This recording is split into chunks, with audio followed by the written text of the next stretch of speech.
सार्वजनिक जीवन में, राजनीतिक जीवन में किसी का दामन सदैव पाक साफ बना रहे, मैं समझता हूं उसके ऊपर मां विंध्यवासिनी की बहुत बड़ी कृपा है, ईश्वर की कृपा है। और यह कोई छोटी बात नहीं है। और मैं आपको याद दिलाना चाहता हूं,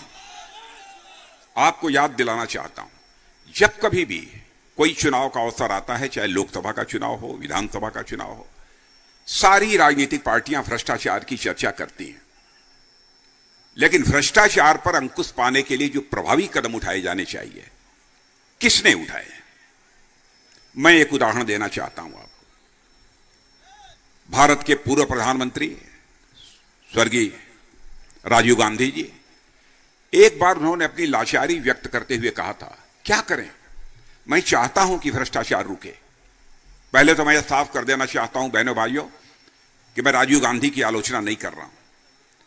मैं किसी भी राजनीतिक पार्टी का कोई भी प्रधानमंत्री हो, मैं उसकी कभी आलोचना नहीं करता हूं, क्योंकि मैं यह मानता हूं प्रधानमंत्री होता है, वह व्यक्ति नहीं होता है, वह संस्था होता है।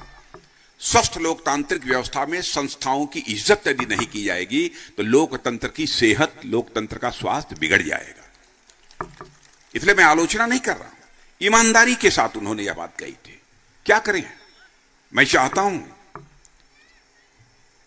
भ्रष्टाचार न हो, लेकिन 100 पैसा मैं ऊपर से भेजता हूं, लोगों की जेब में पहुंचते पहुंचते बामुश्किल 15 पैसा पहुंच पाता है, 85 पैसा भ्रष्टाचार की भेंट चढ़ जाता।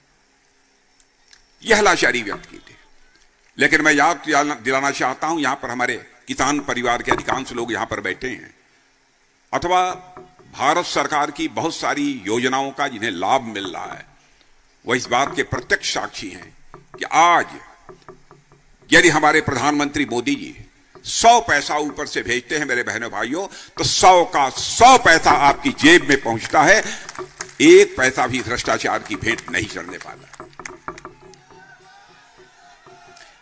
भ्रष्टाचार पर यदि अंकुश पाना है तो नैतिकता के प्रति प्रतिबद्धता होनी चाहिए, वो अपनी जगह पर है, यह सैद्धांतिक बात है।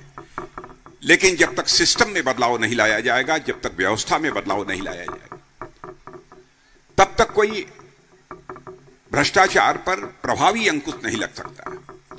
और यह काम हमारी सरकार ने प्रारंभ किया है। मैं यह दावा नहीं करना चाहता कि हमारी सरकार में भ्रष्टाचार पूरी तरह से समाप्त हो गया है, लेकिन भ्रष्टाचार पर अंकुश पाने के लिए प्रभावी तरीके से हमारी सरकार ने कदम उठाए हैं। जहां तक जनहित की योजनाओं का प्रश्न है, अधिकांश लोग जो यहां भी बैठे हैं उसमें लाभान्वित हुए होंगे। अब जैसे आवास की योजना हम लोगों ने प्रारंभ की, हमारी सरकार का यह संकल्प है मेरे बहनों भाइयों, कुछ ही साल, 1.5 साल और लगेंगे ज्यादा से ज्यादा, हिंदुस्तान में एक व्यक्ति भी शेष नहीं बचेगा जिसे अपना सिर ढकने के लिए पक्का छत न मुहैया हो जाए। एक व्यक्ति भी शेष नहीं बचेगा। और आज भी जितने लोग यहां पर मौजूद हैं, मैं दावे के साथ मैं कह सकता हूं, इनमें से भी कुछ लोगों को पक्का मकान जरूर मिला होगा। इसके अतिरिक्त गरीब माताएं बहनें लकड़ी जलाकर, अंगीठी जलाकर, धुएं में आंखों से पानी चलता रहता था, फेफड़े खराब हो जाते थे, आयु कम हो जाती थी। संवेदनशीलता का परिचय दिया हमारे प्रधानमंत्री ने, और उसने कहा कि हिंदुस्तान का एक घर भी शेष नहीं बचना चाहिए जहां की माताओं बहनों को खाना बनाने के लिए एलपीजी गैस सिलेंडर न मिल जाए, और वह मुहैया कराया। और मैं आपको यह भी बतलाना चाहता हूं, आप सरकार बनाइए मेरे बहनों भाइयों, होली और दिवाली पर एक एक गैस सिलेंडर मुफ्त मुहैया कराई जाएगी। यह हमारी सरकार का संकल्प है। ऐसे ही बहुत सारी योजनाएं, प्रधानमंत्री किसान सम्मान निधि के अंतर्गत 6,000 रुपया, जो बैठे हैं यहां पर, एक शायद ही कोई किसान परिवार हो जो बचा हो, नहीं सभी किसान परिवारों को यह सुविधा मिल रही होगी। आयुष्मान भारत योजना, अद्भुत योजना, अद्भुत योजना। और यहां जो बैठे हैं इनमें से भी कुछ लोगों को आयुष्मान भारत कार्ड मिला होगा। जिनको मिला है जरा हाथ उठाइएगा, जिनको न मिला हो मत उठाइएगा। काफी लोगों को मिला है।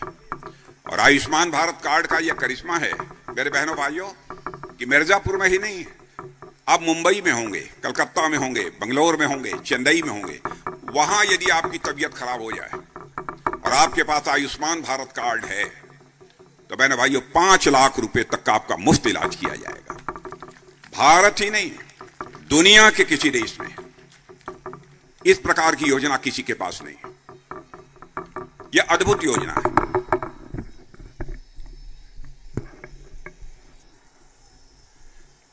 इतना ही नहीं,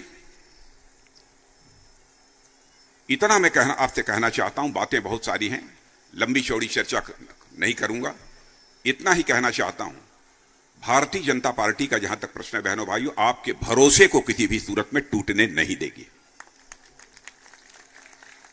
हमारे यहां व्यक्ति कुछ कहे वह तो हो सकता है कि वह पूरा ना हो, लेकिन यदि पार्टी ने कुछ कह दिया तो पूरा होकर रहेगा, यह बात मैं दावे के साथ में कहता हूं।